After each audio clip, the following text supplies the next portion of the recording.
Bienvenidos. En esta ocasión quiero hacer una definición respecto a nuestra doctrina, que evidentemente puede llamar a confusión e incluso a malestar.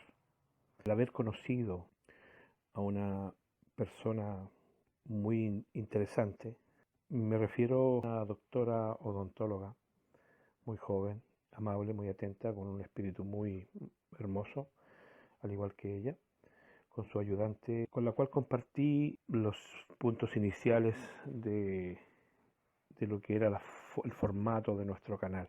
Pero me quedó la inquietud porque días posteriores a las visitas que tuve con ella me manifestó, o yo por una pregunta por su apellido, me manifestó que ella era descendiente de Palestina. Por lo tanto, me quedó la inquietud personal que ella al revisar el canal puede haber quedado con la sensación de un sectarismo y de una ideología prácticamente sionista, que es la que deseo aclarar en este momento, como un acto de cariño, porque estoy muy agradecido de la forma en que estas dos personas atienden y acogen prácticamente al paciente. Para mí es una novedad prácticamente en una época donde todo es mercantil, muy impersonal, donde prima el lucro antes del servicio, donde es muy frío todo, y personas como estas chicas que conocí son realmente inspiradoras y también sorpresivas en la época en la que vivimos, donde prácticamente en todas las profesiones ha habido una decadencia en cuanto al servicio, en cuanto a la calidad del servicio, en cuanto a la prestación del servicio. Y alabo la forma, la calidad humana del servicio. De corazón les retribuyo con una bendición. He hecho este tema en honor a esos maravillosos espíritus que conocí. Para entender la odontología, tiene una serie de bemoles y pericuetos que para una persona como el paciente son difíciles de entender. De la misma forma, para ella entender todos los vericuetos y bemoles que puede tener la teología también pueden ser difíciles de entender. Como nuestra doctrina parece sectaria y parcial por nuestro apoyo a Israel, debo clarificar que existe una inmensa diferencia entre el sionismo y israelismo electivo espiritual, y lo voy a definir para que lo entendamos. Yo entiendo que existe un sionismo malvado, maléfico, satánico, luciferino, que ha inducido a esta humanidad a una serie de genocidios y una serie de maldades espirituales inmensas. Pero sí también debo entender que, si bien es cierto, no estoy de acuerdo con esas manipulaciones políticas y genocidas, que Jesucristo nació de esa línea genealógica, a pesar de que él pertenece a una de las tribus de Israel, y para eso tendríamos que entender de que israelita y judío no son idénticamente lo mismo, pero sí pertenecen a Israel como conglomerado. O sea, los judíos son parte de un conglomerado general de 12 tribus, de las cuales se perdieron 10, y eso es importante hacerlo resaltar. Israel serían las 12 tribus, y los judíos serían solamente una tribu que pasaron a tomar el nombre de Israel, pero con una finalidad sionista. Ahora, que para nosotros aplaudimos los actos que parecieran contradictorios, los aplaudimos porque sabemos que toda esa instauración nacionalista de dominio va a permitir la próxima venida de Jesucristo. Lo malo ocasiona algo bueno. Y eso es así, no es porque nosotros impulsemos esto, eso está escrito proféticamente que tiene que suceder un dominio sionista sin calificación bueno o malo de Israel, donde se restablece el tercer templo y da paso a un periodo llamado la Gran Tribulación, muy necesario también con dolor, que nos pone ya en las puertas de la segunda venida de Jesucristo. La postura del movimiento debemos hacer una separación entre elección y salvación. Existe un pueblo elegido y ese es Israel. Eso no lo digo yo, está en la Escritura. Pero existe también una salvación global, para que lo entendamos, donde Jesucristo murió por el mundo, por todo el mundo. Nosotros estamos acostumbrados hoy en día a ver religiones sectarias. El asunto es que las iglesias, por ejemplo, el que es católico bajo las normas católicas y no prevalece y permanece dentro del movimiento católico, se pierde. Para el testigo de Jehová lo mismo, para el adventista lo mismo, o sea, solamente los de su religión se salvan. En cambio, en nuestro movimiento es universal y no es un movimiento, es una realidad, porque Jesucristo vino a salvar al mundo, a todas las naciones de este mundo, palestinos, jordanos, iraquíes, iraníes, etcétera, etcétera, todo el mundo, bolivianos, peruanos, todos los países del mundo, todas las naciones de este mundo tienen acceso a la salvación en carne y hueso, porque viene un milenio donde cada uno de nosotros podrá conocer a los ancestros, podrá conocer a los abuelos, a los bisabuelos, a los tatarabuelos, todos van a volver a la vida y vamos a agruparnos en naciones alrededor de la Nueva Jerusalén. Ahora, Israel tiene una promesa de salvación. Sí, eso es evidente, porque hay promesas con respecto a eso. Pero Israel también, al igual que las naciones de este mundo, vuelve en carne y hueso. De ellos son las promesas, van a tener una, no vamos a decir una preferencia, porque todas las naciones van a ser educadas, pero sí van a ser tomadas en la cercanía de la Nueva Jerusalén como una forma de cumplimiento de promesa. Porque incluso nos dicen que va a ser no tomada en cuenta por obras ni por acciones buenas o malas, solamente por el amor a la promesa.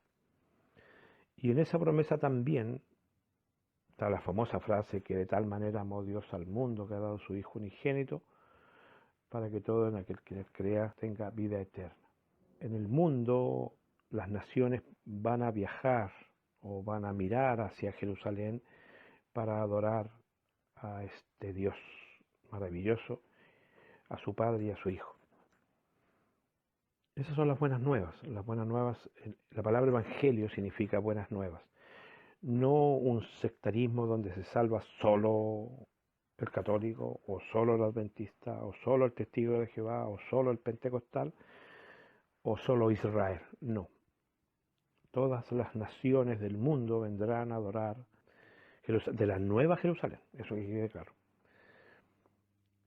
Hay una conversación maravillosa entre Jesús y la mujer samaritana que da inicio a esa apertura de que no solo Israel iba a recibir la bendición de la salvación, porque de verdad no existe esa famosa segregación racial de parte de Jesús. Por el contrario, en la época de Jesús había una rivalidad sectorial, patriarcal, de diferencia racista, por lo que estaba prácticamente prohibido que un judío tuviese una conversación con extranjeros. No solamente el hablar, sino que accionar en una conversación, en una actividad social. Y eso incluía, por supuesto, un diálogo. Podía haber puntualmente en un mercado, un intercambio de una mercancía por un dinero, pero eso no era prohibido, pero sí el dialogar con la persona, el inmiscuirse y estar relacionado con ella por medio del diálogo. Y no solamente era un fenómeno judío, sino que también fue llevado en sí por los apóstoles. Incluso tenemos el famoso ejemplo de Pedro, al que se le hace una revelación demostrando que Dios no está totalmente de acuerdo con esto, donde ve un lienzo descolgado del cielo y una serie de animales inmundos, como analogía, por supuesto. Porque la analogía, Pedro despierta después de esa visión y dice, bueno, yo jamás he comido animal inmundo en mi vida, porque para los que ya hemos estudiado sabemos que en el Levítico 11 hay una ley de alimentos específica por Dios para cuidar de nuestra salud, y como creador Él sabe lo que nos hace bien y lo que nos hace mal. Por lo tanto, Él entendió literalmente la visión. Pero al terminar de analizarlo, le llaman desde el lugar donde él estaba y le dicen que lo buscan. Y era un emisario que lo mandaba a buscar en nombre de un centurión, un romano, por supuesto. Y bueno, él accede regañadientes como cristiano, y cuando ingresa a la casa del romano se da cuenta que había más gente reunida y comprende ahora la visión, que Dios no hace excepción de personas y que por lo tanto esas buenas nuevas son para toda la humanidad, quedando definitivo como una señal divina de la aceptación de cualquier raza, de cualquier etnia y de cualquier nacionalidad, más aún color y etcétera, etcétera.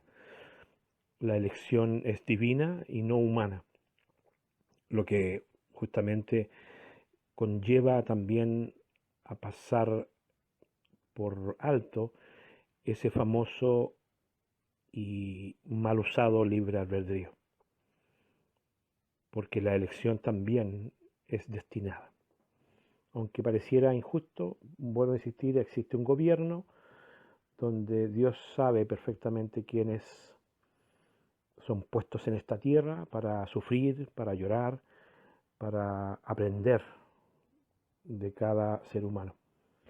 En nuestros dolores, en nuestras lecciones y diversas relaciones que tenemos, ya sea familiares, ya sea conyugales, ya sea de amistad o sociales o políticas, vemos una serie y una variedad de clips, por decirlo de una forma, psicológicos que nos van haciendo más duchos en el ámbito de relación humana. Y el hombre de Dios con los años se va poniendo más sabio, y no en un sentido peyorativo, en un sentido discriminatorio tampoco intelectual, sino que más sabio en cuanto a no juzgar, a analizar, a distinguir, a poder evaluar cada situación que se enfrenta. En la medida que va pasando el tiempo, los golpes, las dudas, los problemas en sí, van enseñando y vas creciendo. Cada tropiezo es un aprendizaje. Cada obstáculo es un desafío.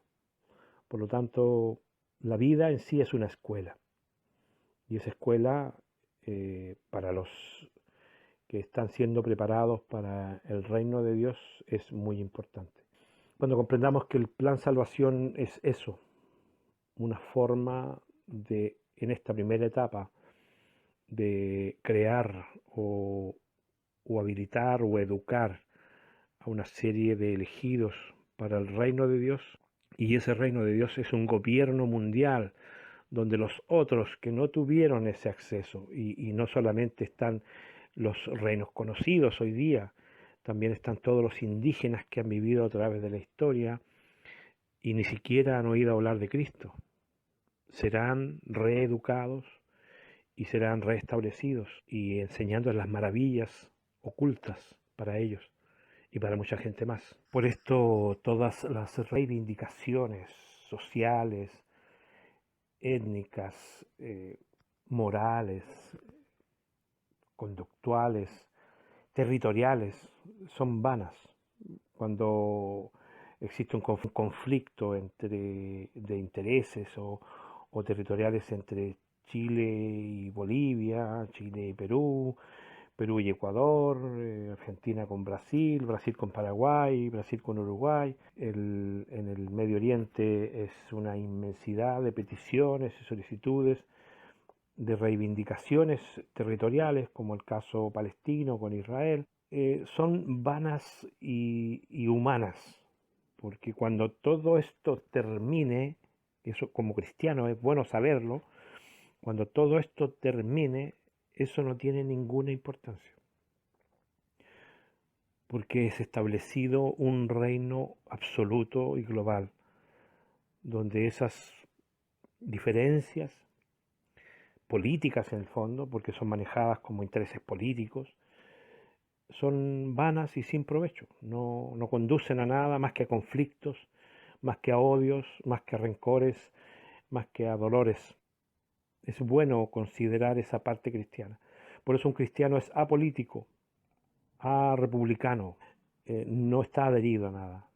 Siempre recuerdo a una escritora llamada Oriana Fallaci, que hace la diferencia entre el hombre masa y el hombre especial. El hombre masa, el que llena estadios, el que llena concentraciones, el que se adhiere a partidos políticos, se adhiere a clubes deportivos como Barra y se alinea en diferentes filas de, de discusiones y alegatos y sindicatos y etcétera, etcétera.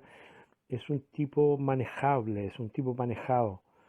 El tipo de Dios, el hombre de Dios, el hombre con sabiduría espiritual, sabe perfectamente que la máxima es una frase de Shakespeare. Elige el color en un tablero de ajedrez que es igual a la política. Eliges el color, pero el juego es el mismo. Los dos ámbitos, no olviden eso, los dos ámbitos, derecha-izquierda, son disidencia controlada. Están financiados y expuestos en este mundo como una forma de control y dominio.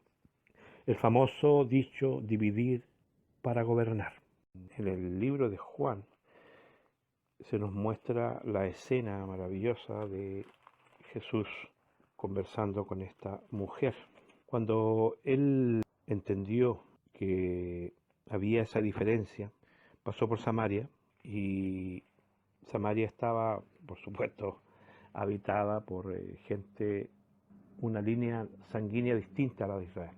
Bueno, se acercó una mujer al pozo donde estaba Jesús a sacar agua del pozo. Y Jesús le pidió de beber. La mujer le hace la expresión que podría incluso significar esa diferencia que existe hoy día entre un judío y un palestino, por ejemplo. La mujer le dice, ¿cómo tú, siendo judío, me pides a mí a beber? Soy una mujer samaritana, porque judíos y samaritanos no se tratan entre sí. O sea, incluso era más drástico que hoy en día, porque todavía existe una vinculación comercial limitada quizás, que todavía existe una relación laboral incluso entre judíos y palestinos, pero en esa época no existía prácticamente nada. Y Jesús le dijo, si conocieras el don de Dios y quién es Él que te dice, dame de beber, tú le pedirías y Él te daría agua viva. La mujer le dijo, Señor, no tienes con qué sacarla y el pozo es hondo.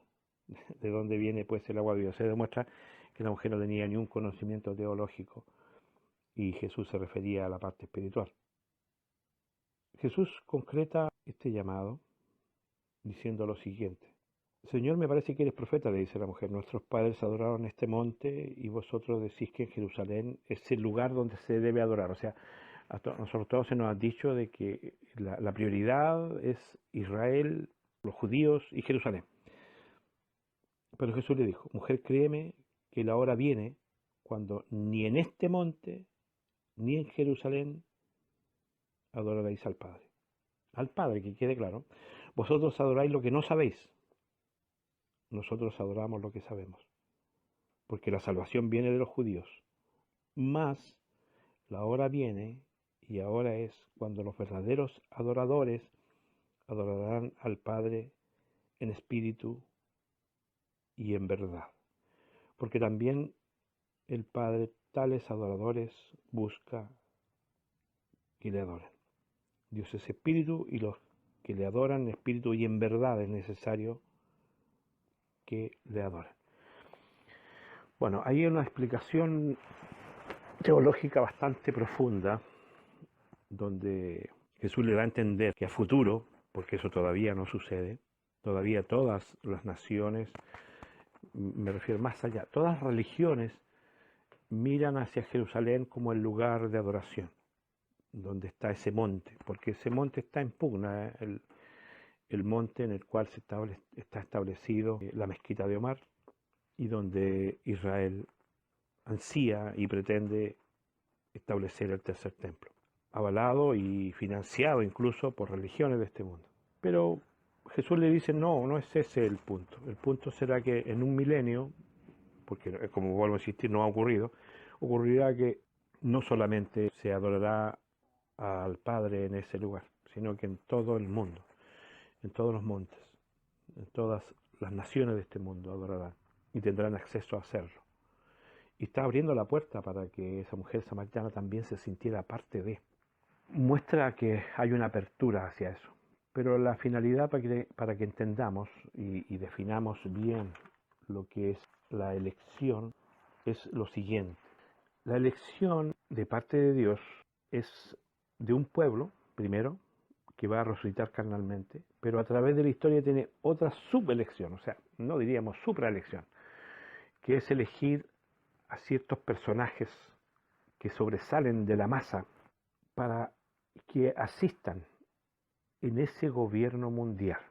Si nosotros consideramos hoy día en los gobiernos existe un porcentaje que podríamos reducirlo casi al 0,5% en algunos casos, incluso en algunos el 0,1% de la población. Supuestamente en una población, por ejemplo, de 17 millones de personas, no es el 10% que gobierna, o sea, sería 1.700.000 gobernando. Lo que trato de decir que para establecer un gobierno se requiere de pocas personas. En Apocalipsis 5:10 la promesa es que Dios nos ha hecho reyes y sacerdotes para reinar sobre la tierra.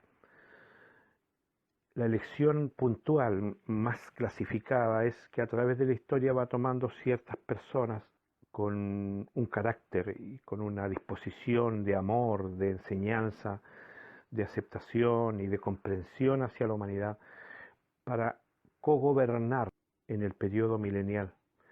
Y lógicamente los gobernadores o los reyes o los sacerdotes son por supuesto menores en número que los gobernados y súbditos.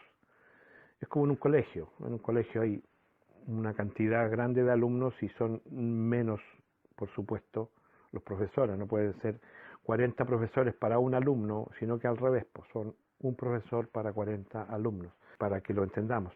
Entonces la elección es clasificada mayoritariamente en cuanto a calidad y magnitud. Está la elección a través del tiempo sin importar tu raza, sin importar tu descendencia, sin importar tu analogía, sino que hay una vinculación teológica solamente de comprensión del sistema del plan salvación desde Adán hasta el final de los tiempos. Y estamos más ligados a Adán que a Jacob, porque, como dice Pablo, Jesucristo es el segundo Adán.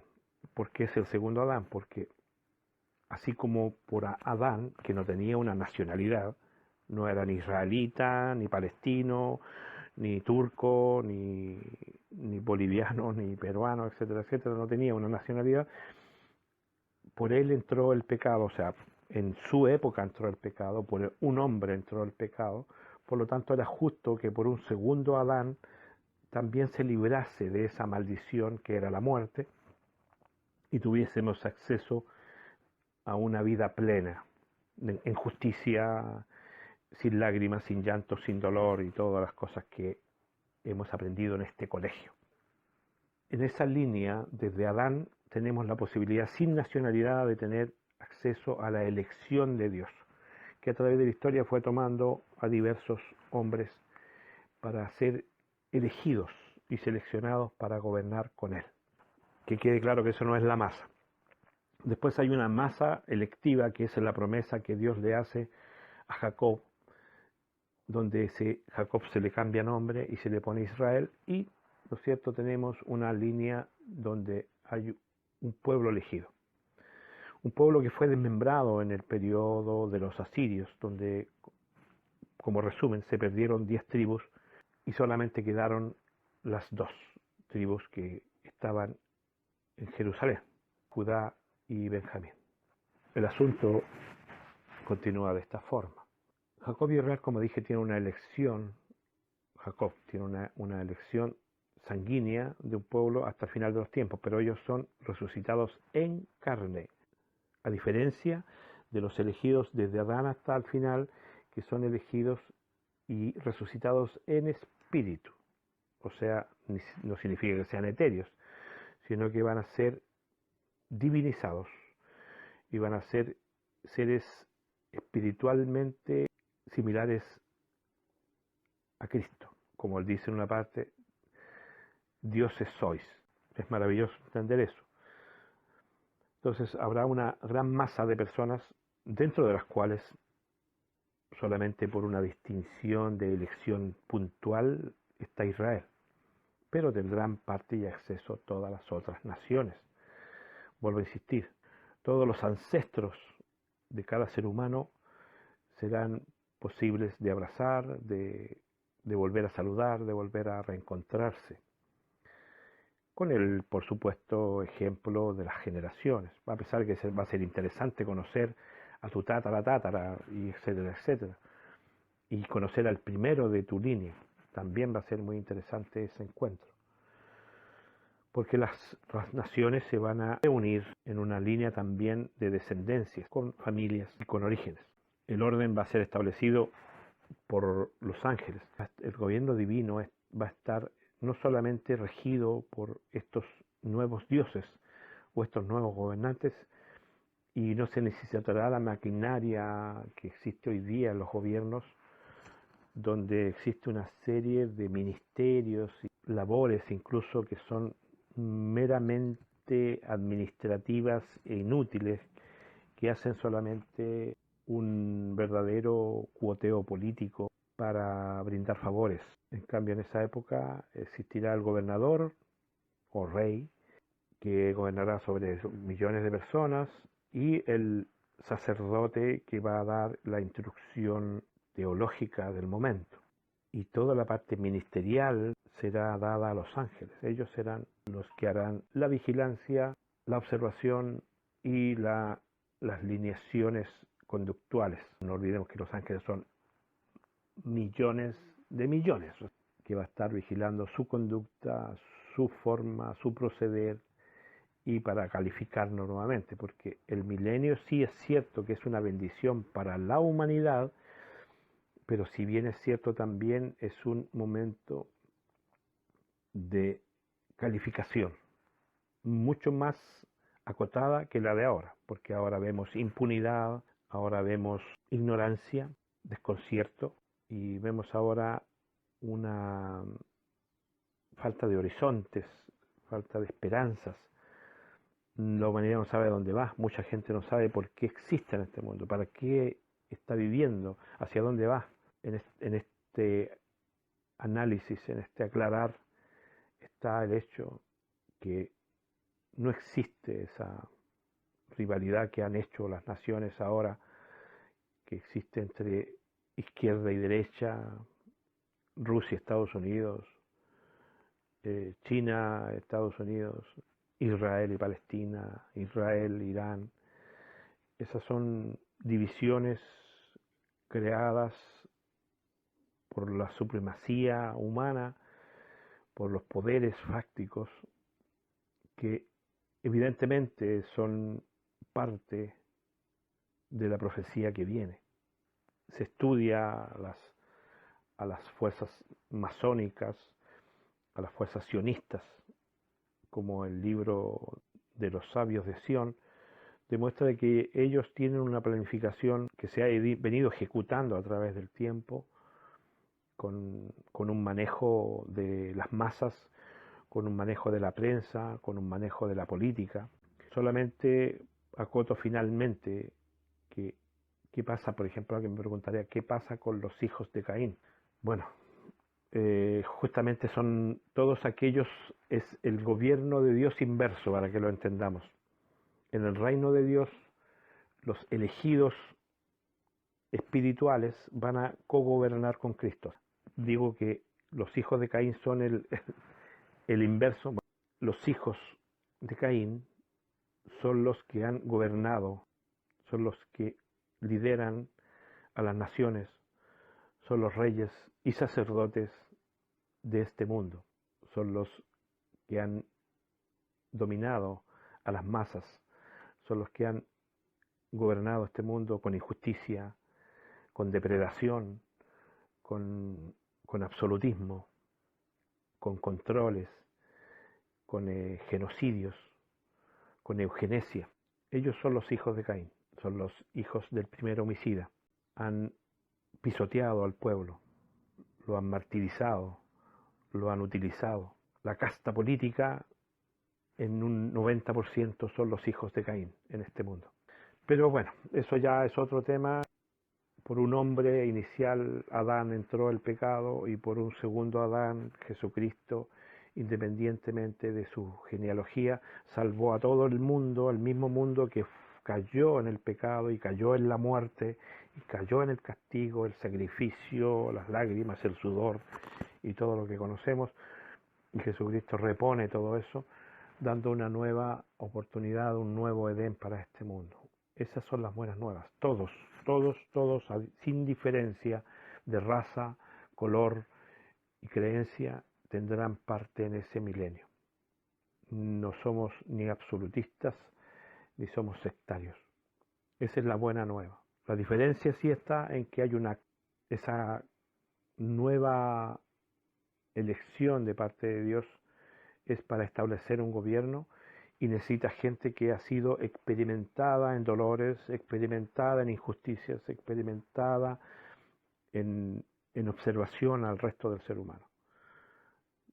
No podía poner gente sacada, por decir, de entre medio de los ángeles de allá en el imperio, porque no tienen el bagaje de conocer la podredumbre humana y las grandezas humanas también. Porque así como ahora estoy hablando bien de estas muchachas, seres humanos maravillosos, así como existen unos verdaderos monstruos, existen seres humanos adorables y son dignos de ser sobresaltados. Espero que Dios les bendiga a todos y gracias por escuchar esto, que parece algo muy personal, pero en el fondo va a servir para clarificar, como resumen, la diferencia entre elección y salvación. La salvación es para todos y la elección es particular para asistir a un gobierno donde a esos todos hay que orientarlos, hay que guiarlos, y tiene que ser con base de pruebas. O sea, yo estuve entre ustedes, yo supe lo que eran las injusticias, supe conocer la corrupción política, supe conocer el abuso social, y etcétera, etcétera. O sea, no soy un extraño, soy uno de ustedes y ustedes pueden llegar a donde yo estoy. Esa es más o menos la posición del elegido. Tampoco es una soberbia de lo que nosotros conocemos como gobernantes hoy día, que muy fácilmente se olvidan de su pueblo. Bien, que Dios los bendiga y nos encontramos en otra ocasión.